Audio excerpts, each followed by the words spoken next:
Depuis 13 jours maintenant, l'ensemble des raffineries Total est en grève reconductible afin de s'opposer à la mise en place d'une réforme injuste de nos régimes de retraite. Dans plusieurs sites, ce mouvement est d'ores et déjà reconduit jusqu'au 29 octobre. La mobilisation est donc toujours là, malgré les nombreuses tentatives du gouvernement et de la direction pour casser ce mouvement d'ampleur. En effet, les débats à l'Assemblée nationale et au Sénat ont été stoppés afin d'accélérer les procédures de vote. Des réquisitions illégales ont été mises en place. Les forces de l'ordre ont pris d'assaut certains piquets de grève. Bref, tous les moyens sont bons pour messieurs Sarkozy et Fillon pour faire plier les grévistes. Mais les raffineurs ne l'entendent pas de cette oreille, et ils ont raison. Et nous ne sommes pas seuls dans la bataille. À l'image des camarades de la SNCF, des ports et docks, des services de propreté de différentes grandes villes, qui eux aussi sont en grève reconductible, et depuis fin septembre pour certains. À l'image également des lycéens et étudiants qui ont compris que cette réforme serait une véritable catastrophe pour eux. Plus on partira tard à la retraite, plus il y aura de jeunes au chômage à la porte de nos entreprises. Et ça, c'est inacceptable. À l'image encore de tous ces salariés d'entreprises privées ou publiques qui n'ont de cesse dans tous les départements de France de mener des actions de protestation, blocage de dépôts, de routes, de tunnels, opération péage gratuit sur les autoroutes, ou encore dans de nombreuses entreprises de la métallurgie, où les mouvements de grève sont également nombreux, débrayage répétitif et ralentissement de la production. Et ça, on n'en parle pas. On le voit, ce mouvement est aujourd'hui profondément ancré dans toutes les régions et le soutien populaire est au rendez-vous.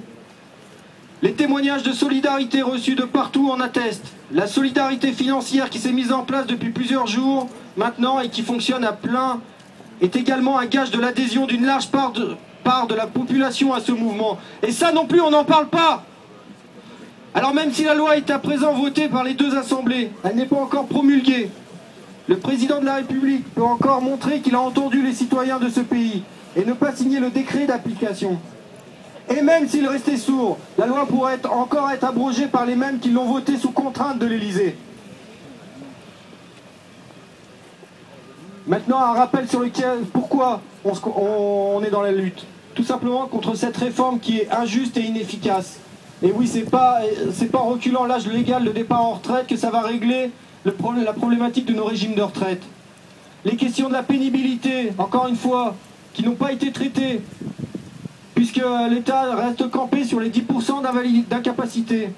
Le financement de cette protection sociale de nos régimes de retraite également n'a pas été évoqué. Et on n'évoque pas non plus les 30 milliards d'euros qui échappent aux cotisations sociales par la défiscalisation des charges patronales.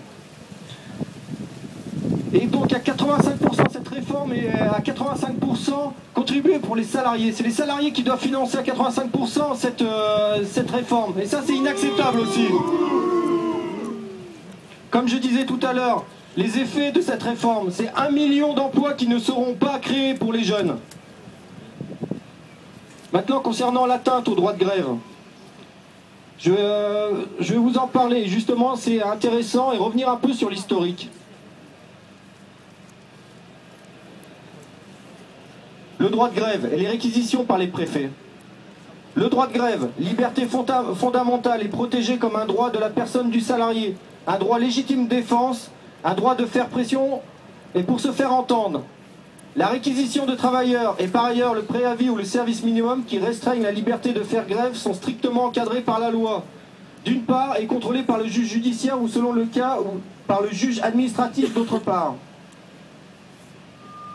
Les règles en matière de réquisition, en dehors de lois de police spéciales concernant la réquisition de logements ou la sécurité civile, rien ne permet au préfet d'intervenir par réquisition dans un conflit social.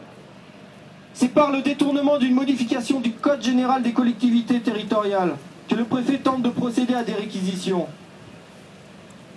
L'article 3 de la loi du 18 mars 2003 de sécurité intérieure a complété l'article L 2215-1 en introduisant une possibilité pour le préfet en cas d'urgence et d'atteinte au bon ordre, à la salubrité, à la tranquillité, à la sécurité publique, de recourir à cette réquisition.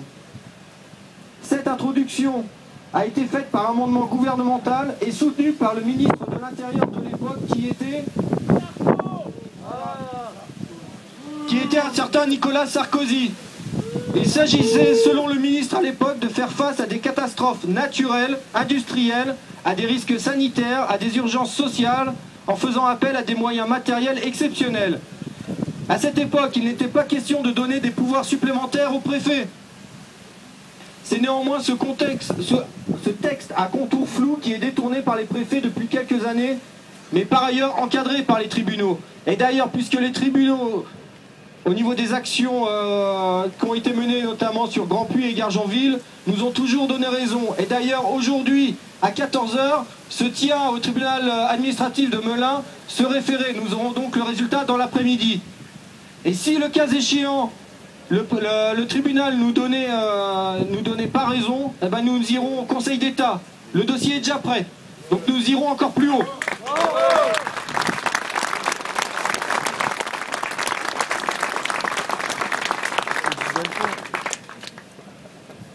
Et d'ailleurs, pour information, c'est ce qui se passe à Gargenville. Le dossier est constitué pour aller au Conseil d'État. C'est en cours.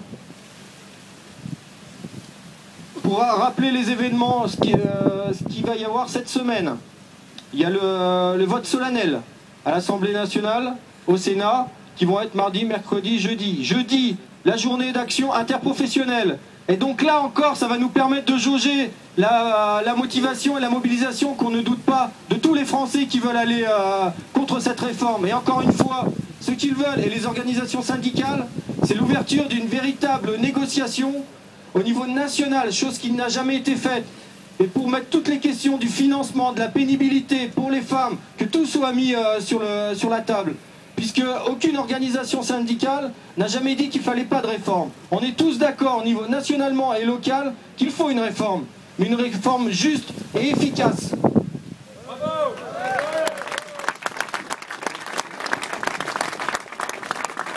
En parlant du gouvernement, il est très clair que d'ailleurs vous avez dû l'entendre ce week-end, il est aux abois.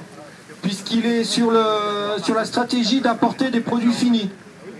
Alors à savoir, au niveau des syndicats belges, nous ont fait savoir qu'ils, si jamais il y a des produits qui partaient de Belgique en France, ils se mettraient en grève pour barrer toutes ces importations.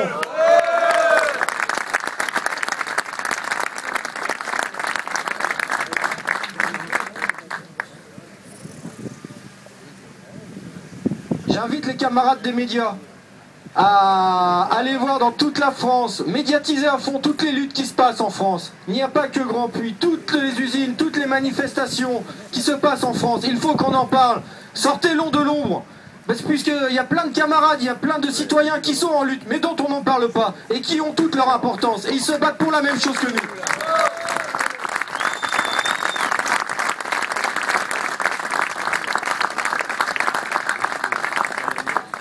Et encore une fois, pour terminer, je passe la parole aux copains, c'est tous ensemble qu'on y arrivera, c'est pas chacun dans notre coin. Et on fait ça, c'est tous ensemble et c'est pour tous les citoyens, tous les salariés.